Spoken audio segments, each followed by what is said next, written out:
안녕하세요. 저는 딸아이 둘을 키우고 있는 30대 후반의 공무원이에요.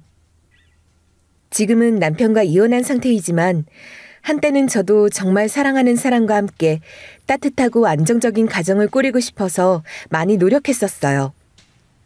사실 저는 어릴 때부터 어려운 가족 상황을 함께 이겨낸 경험이 많아서 사랑하는 사람과 함께라면 어떤 어려움도 이겨낼 수 있다는 믿음이 있었거든요. 그때는 그 믿음이 정말 굳건했어요. 가족이란 서로가 서로에게 힘이 되어주고 함께 나누며 살아가는 거라고 생각했죠. 그래서 좋은 사람과 함께 가정을 꾸리면 자연스럽게 끈끈한 가족애를 형성할 수 있을 거라 기대했었답니다. 하지만 현실은 제 기대만큼은 되지 않았어요. 가정이란 게 그렇게 이상적으로 흘러가지만은 않더라고요. 저도 열심히 노력했지만 결국 남편과는 끝이 나고 말았어요. 그래도 제가 겪었던 일들이 모두 나쁘기만 했던 건 아니라고 생각해요. 그 안에서도 배우고 느낀 것들이 많았고 그 덕분에 지금의 제가 있다고 생각하거든요. 그래서 제 경험담을 누군가에게 공유해보는 것도 의미가 있지 않을까 해서 이렇게 글을 써보게 되었어요. 어린 시절 아버지의 사업 실패로 우리 가족은 큰 시련을 겪었어요. 경제적으로 어려워 새 옷이나 학교용품도 쉽게 말하지 못했죠. 남동생과 함께 부모님이 바쁘신 탓에 서로 의지하며 살았고 그 덕분에 남매 간의 유대감이 깊어졌어요. 저는 안정적인 직업을 꿈꾸며 대학 진학 대신 공무원 시험을 선택했고 2년 만에 합격했어요. 친구들이 대학 생활을 즐길 때 저는 공부에 매진해야 했지만 지금의 안정된 직장에서 자부심을 느끼고 있어요. 이후 가족을 위해 열심히 일했고 회사 동료의 소개로 지금의 남편을 만나게 되었어요. 제가 남편을 처음 만난 건 20대 후반이었어요. 그때 남편은 인물이 나쁘지 않았고 성격도 서글서글하고 참 괜찮은 사람이었어요. 그렇게 자연스럽게 만나서 30대 초반에 결혼하게 됐죠. 남편은 중견기업에 다니는 직장인이었고 저희 둘 다 집안 형편이나 직업 그리고 가치관도 비슷해서 결혼을 준비하는 동안 큰 문제가 없었어요. 그런데 결혼 준비를 하면서 시댁에 인사를 드리러 갔던 날이 있었어요. 그날이 지금도 기억에 남네요. 처음에 시부모님은 저를 편하게 대해주셨지만 시누이는 저를 재고 따지는 듯한 태도를 보였어요. 남편보다 2살 연상인 제가 마음에 들지 않았던 것 같아요. 시누이는 나이 많으면 더 건강하게 살아야 해요. 아이도 빨리 낳는 게 좋아요 라며 대놓고 말했죠. 불편했지만 처음이라 참았고 남편과 시부모님이 좋았기에 결혼을 진행했어요. 그러나 결혼 후 시누이는 점점 더 심해졌어요. 특히 제 남동생이 중소기업 다닌다는 사실을 비하하며 작은 회사에서 언제 돈 벌어 집을 마련하겠어? 라며 계속 깎아내렸죠. 동생이 결혼할 때도 아무 기반 없이 결혼한다니 걱정이네 라며 저를 무시하는 듯한 말을 했어요. 참다 못해 시누이에게 소리 지르고 싶었던 적도 있었지만 시댁 분위기를 생각해서 꾹 참았어요. 결국 시댁에서도 제 동생을 깎아내리는 분위기가 형성되었죠. 참기 힘들었지만 남편 체면을 생각해 참았어요. 그런데 어느 날 동생이 다니던 회사가 파산하면서 시누이의 부정적인 말들이 현실이 된 것처럼 느껴졌어요. 사람들이 말하잖아요. 부정적인 말이 인생에 나쁜 영향을 준다고. 그 말처럼 시누이가 자꾸 그런 말을 하더니 결국 일이 이렇게 되어버린 게 아닌가 싶었어요. 제 동생의 앞길을 시누이가 막은 건 아닐까 하는 생각도 들었죠. 하지만 이미 벌어진 일이고 어차피 원망만 하고 있을 순 없잖아요. 중요한 건 앞으로 어떻게 하느냐였어요. 그저 동생이 혼자서 처자식 먹여 살릴 생각에 잠 못 이루던 밤이 많았을 뿐이에요. 제 동생은 어릴 때부터 고생을 많이 해서 그런지 생활력 하나는 정말 강했어요. 비록 큰 기업에 들어가거나 공무원 시험에 합격해서 안정적인 생활을 한 적은 없었지만 그래도 가족을 위해 무슨 일이든 했거든요. 부인과 아이가 자신을 바라보고 있으면 가만히 있을 수가 없었나 봐요. 그날 동생이 저에게 전화해서 술 한 잔을 한 김에 마음을 털어놓더라고요. 누나, 이렇게 갑자기 회사가 망해서 너무 힘들어. 근데 나만 바라보는 가족들 생각하면 가만히 있을 수가 없어. 지금 뭘 해야 할까? 당장 돈을 벌어야 하거든.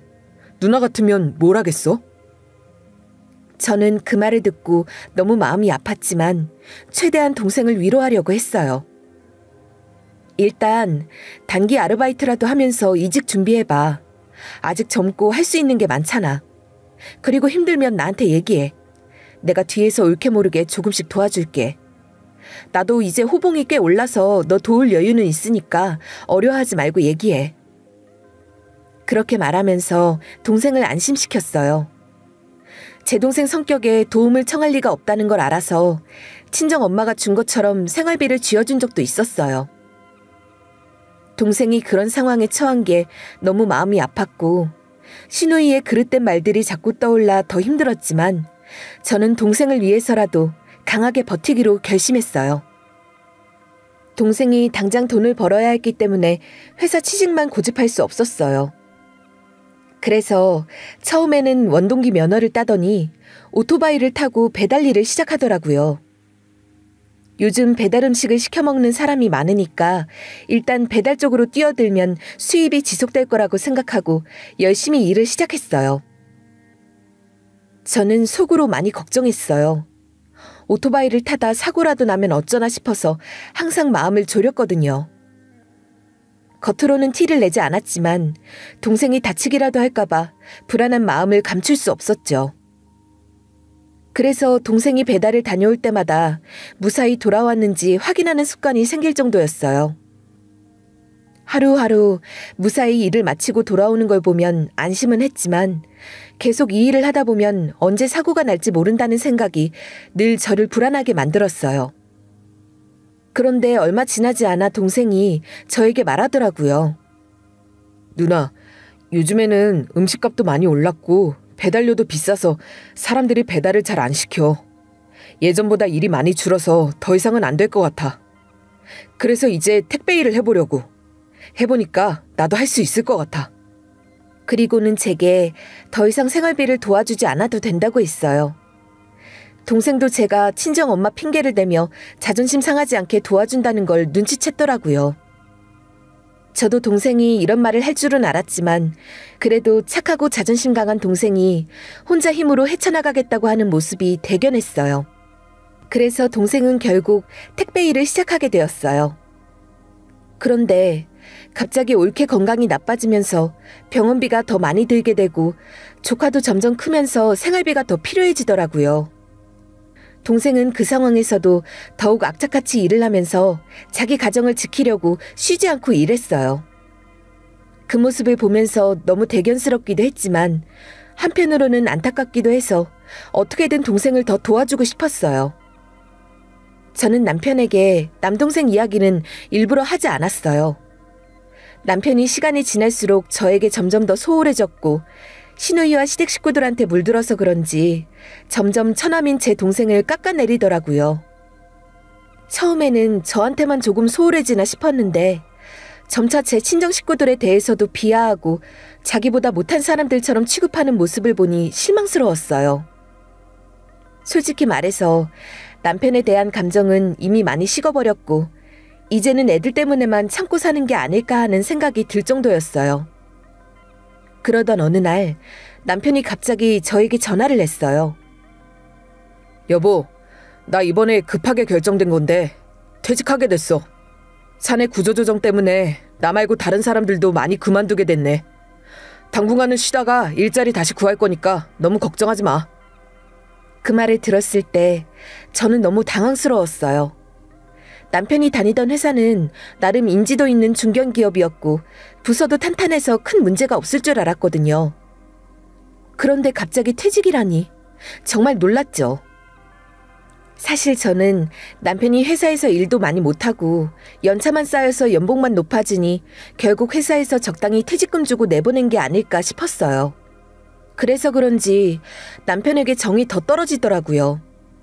그래도 그때는 내 남편이니 감싸줘야겠다는 생각에 앞으로 잘 될 거니까 너무 걱정하지 마. 다시 이력서 넣어보면 경력도 있으니까 금방 취업될 거야. 요즘 경기가 안 좋아서 취직이 안 되더라도 아르바이트 하면서 용돈 벌어 쓰면 되잖아. 어차피 내가 열심히 벌고 있고 애들 케어도 충분히 하고 있으니까 너무 스트레스 받지 말고 천천히 일 찾아봐. 이렇게 위로했어요. 하지만 한편으로는 남편이 제 동생과 너무 비교가 돼서 실망스러웠어요.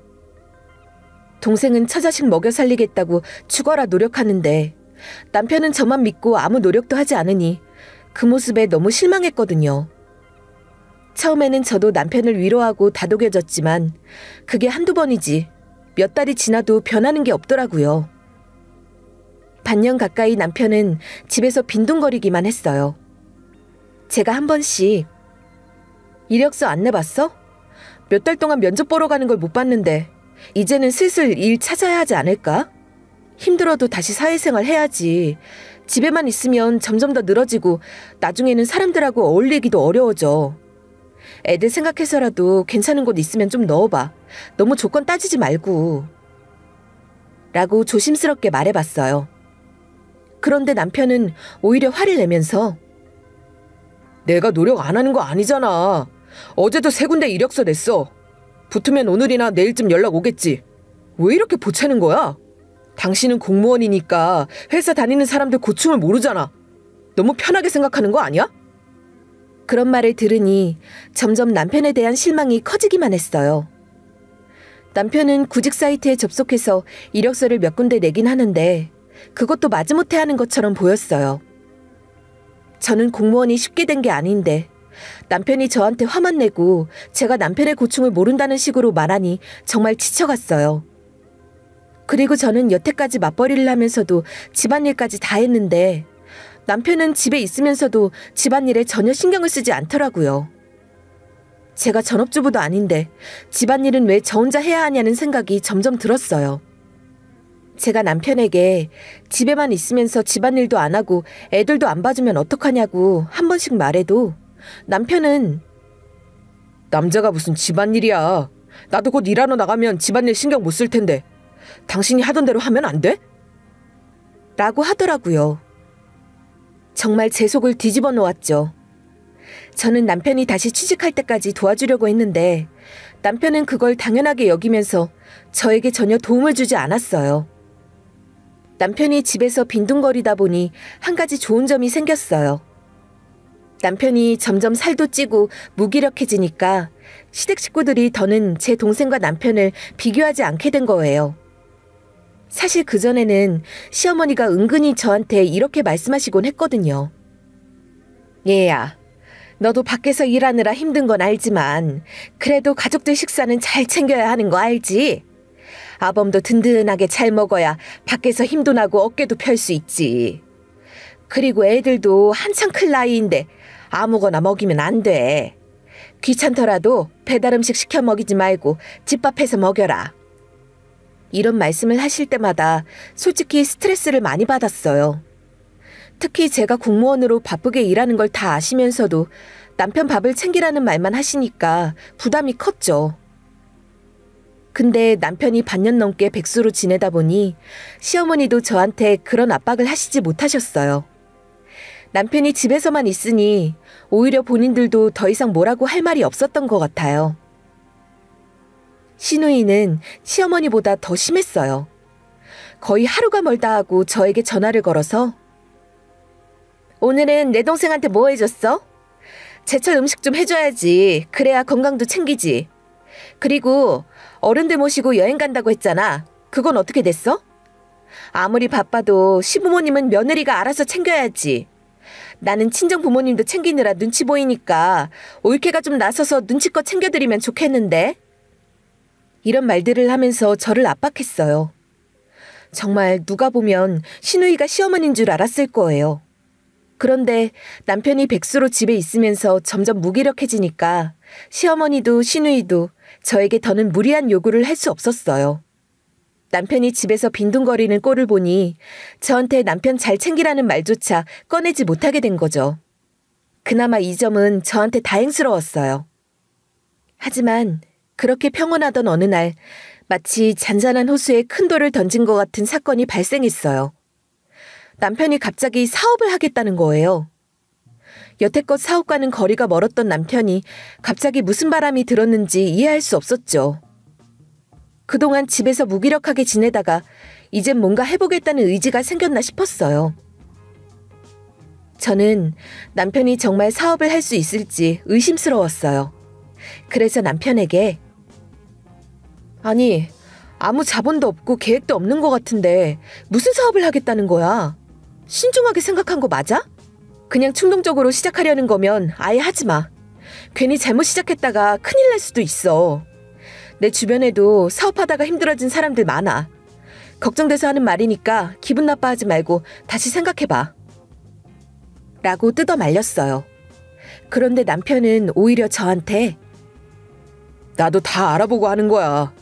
내가 못 믿었겠지만 친구들한테 많이 물어보고 시작하려는 거라고. 근데 사업 자금이 좀 필요해서 그런데 당신 적금 들어둔 거 있잖아. 5천만 원이라고 했지. 그거 좀 빌려주면 안 될까? 내가 사업 일으키면 꼭 갚을게. 당장 필요해서 그러니까 부탁 좀 할게. 이러더라고요. 정말 어이가 없었어요. 제가 힘들게 모은 적금 5천만 원을 그렇게 가볍게 얘기하는 남편의 모습에 순간적으로 화가 났지만 단칼에 거절했어요. 아무리 남편이라도 계획도 없고 막연하게 돈을 빌려달라고 하면 저도 신뢰가 떨어지잖아요. 그래서 남편에게 사업 계획이 제대로 세워지면 그때 다시 얘기하자 라고 말하면서 대충 넘겼어요. 그런데 남편이 시댁 식구들한테 사업을 한다고 큰소리 쳤던 것 같아요.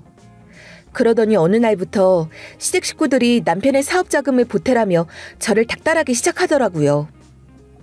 시어머니는 저한테 전보다 더 자주 전화를 걸어서는 예, 남편이 사업을 한다는데 아내가 돼서 그걸 못 도와주면 되겠니? 너도 공무원이니까 계속 돈 벌잖니? 사업이라는 게 자본이 있어야 하지. 적금 들어둔 거 있다며? 그거 주고 나중에 사업 잘 되면 너도 더 편하게 살지 않겠어? 아범 힘들어하니까 좀 도와줘라. 이러면서 은근히 압박을 주시는 거예요. 시어머니는 남편보다 더 심했어요.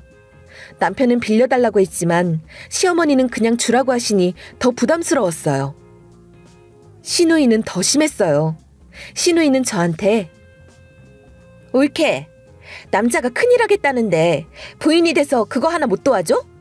남편이 잘 돼야 집안도 잘 되고 우리도 잘 되는 거 아니야? 없는 돈을 주라는 것도 아니고 모아둔 걸로 좀 도와달라는 건데 너무 냉정한 거 아니야? 이런 식으로 계속해서 압박을 넣었어요.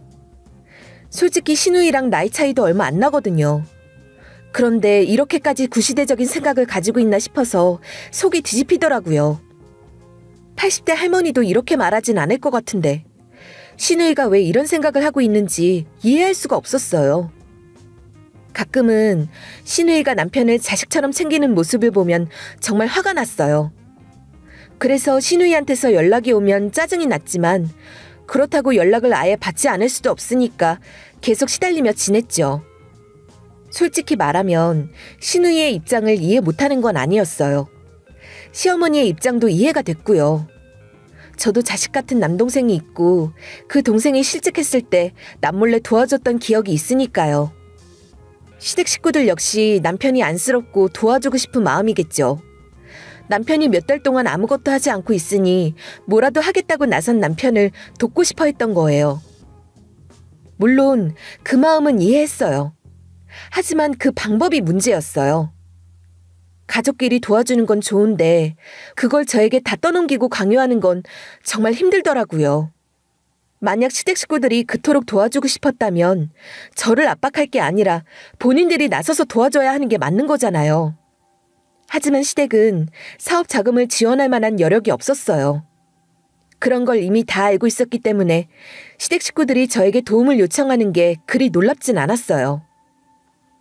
처음에는 그들의 심정도 이해하려고 했습니다. 시어머니며 시누이가 계속 저한테 연락해서 남편 사업 언제 시작하냐고 자금을 보태줬냐고 하면서 다그치는 게 조금 부담스럽긴 했지만 그래도 저라도 도와서 남편이 다시 뭔가를 잘해볼 수 있다면 좋겠다는 생각이 있었거든요. 하지만 제가 힘들게 모은 적금을 그냥 줄 수는 없잖아요. 적금을 부으면서 얼마나 힘들고 얼마나 많은 것들을 포기해야 했는지 생각하면 더더욱 그럴 수 없었어요. 그런데 시댁 식구들이 마치 맡겨둔 돈이라도 찾아가려는 듯이 자꾸 저한테 돈을 꺼내서 남편 사업자금으로 주라고 난리치니까 점점 더 주기 싫더라고요. 솔직히 처음에는 조금이라도 도와줄 생각이 없었던 건 아니에요. 저도 남편이고 남편이 뭐라도 해보겠다는 마음이 있었으니 그걸 응원하고 싶기도 했죠. 하지만 냉정하게 생각할 필요가 있더라고요. 전에 친구가 겪었던 일이 문득 떠올랐거든요. 친구가 갑자기 저에게 절박한 목소리로 전화를 걸어서 이렇게 말했어요. 나 진짜 어떡하지? 남편이 친구랑 사업을 한다길래 친정에 도와달라고 어렵게 부탁해서 사업 자금을 보탰거든. 근데 그 친구가 사기를 쳐서 돈은 돈대로 다 날리고 남편은 그 충격에 술독에 빠져서 하루하루를 술로 버티고 있어. 애들은 아직 너무 어린데 나는 도대체 뭘 어떻게 해야 할지 모르겠어. 그때 그 친구의 얘기를 듣고 정말 가슴이 철렁했어요. 사업 실패로 모든 걸 잃어버리고 가정이 휘청이는 모습을 들었을 때 그게 남의 얘기 같지가 않았어요. 그래서 지금 남편이 사업한다고 난리를 치는 걸 보니 그 친구 생각이 나서 불안함과 걱정이 한꺼번에 몰려왔어요. 만약 남편이 사업을 하다가 망하면 저는 지금까지 모아둔 돈을 몽땅 날리게 되는 건 물론이고 빚까지 떠안게 될 수도 있잖아요. 그런 상황이 오면 우리 아이들까지 힘들어질 것이 뻔했고 가정 전체가 휘청일 게 분명했어요. 더구나 저는 남편 성격을 너무나도 잘 알고 있잖아요. 남편이 백수로 지내는 동안 얼마나 무기력하게 집에서 시간만 허비했는지 생각하면 남편이 사업을 한다는 건 정말 무모한 도전이라는 확신이 들었어요. 그래서 저는 냉정하게 판단해야겠다고 생각했죠. 남편 성격으로는 사업이 성공할 가능성보다 실패할 가능성이 훨씬 크다고 느꼈어요. 백수로 지내면서 남편이 성실하게 무언가를 하려는 노력이나 열정을 보여줬다면 저도 믿고 도와줬을 거예요. 하지만 그런 모습은 전혀 보이지 않았어요. 남편이 한 번이라도 절박하게 노력했다면 저도 흔쾌히 적금을 깨서 도와줬겠죠. 그런데 남편은 취직이 안 되니까 자존심만 부리고 허세만 가득 찬 모습으로 사업을 하겠다고 하는 게 뻔했어요. 더 기가 막힌 건 시댁 가족들은 남편을 과대평가해서 그 상황이 참 웃기기도 했어요. 시어머니는 항상 저한테 아범이 회사 사정 때문에 일을 못하고 있는 거지 뭐라도 할 사람이다. 내 아들이잖니. 분명히 뭐든 해낼 수 있는 사람이야. 너도 혼자 버느라 힘들겠지만 남편 잘 챙겨주고 뭐든 도와줘야 해. 그럼 그게 결국 너한테 돌아오는 거다. 이렇게 말씀하시면서 저를 설득하시더라고요. 시누이도 마찬가지였어요. 우리 동생이 공부도 잘했고 뭐든지 항상 잘 해냈거든. 그러니까 올케도 그냥 믿어줘. 기다리다 보면 뭐든 할 거야. 올케가 집에서 잘 내조해야 남편이 밖에서 당당하게 다니고 성공할 수 있지. 그러니까 남편 잘 챙겨줘.